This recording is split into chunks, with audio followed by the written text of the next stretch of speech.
पाकिस्तानी नागरिकांना भारत सोडण्याचा आज शेवटचा दिवस। भारत सरकारनं दिलेला अल्टिमेटम आज संपणार। मायदेशी परतण्यासाठी अटारी सीमेवर प्रचंड गर्दी। पहलगाम हल्ल्यानंतर भारतीय सैन्याची दहशतवाद विरोधी मोहीम आतापर्यंत 9 दहशतवाद्यांची घरं उद्ध्वस्त, तर दहशतवाद्यांना मदत करणारे 446 पेक्षा अधिक जण ताब्यात।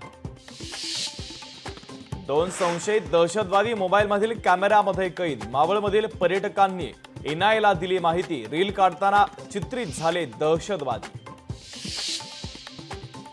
महाराष्ट्रामध्ये आलेला एकही पाकिस्तानी बेपत्ता नाही। मुख्यमंत्री देवेंद्र फडणवीसांचं स्पष्टीकरण। संध्याकाळपर्यंत सर्व पाकिस्तानींना भारताबाहेर पाठवण्याची व्यवस्था सुरू असल्याची दिली माहिती।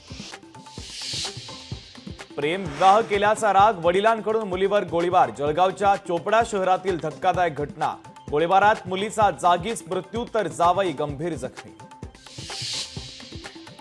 पश्चिम विदर्भातील 385 गावांमध्ये भीषण पाणी टंचाई। 64 गावांमध्ये टँकरनं पाणी पुरवठा। बुलढाणा जिल्ह्यात सर्वाधिक 31 टँकरच्या माध्यमातून पाणी पुरवठा।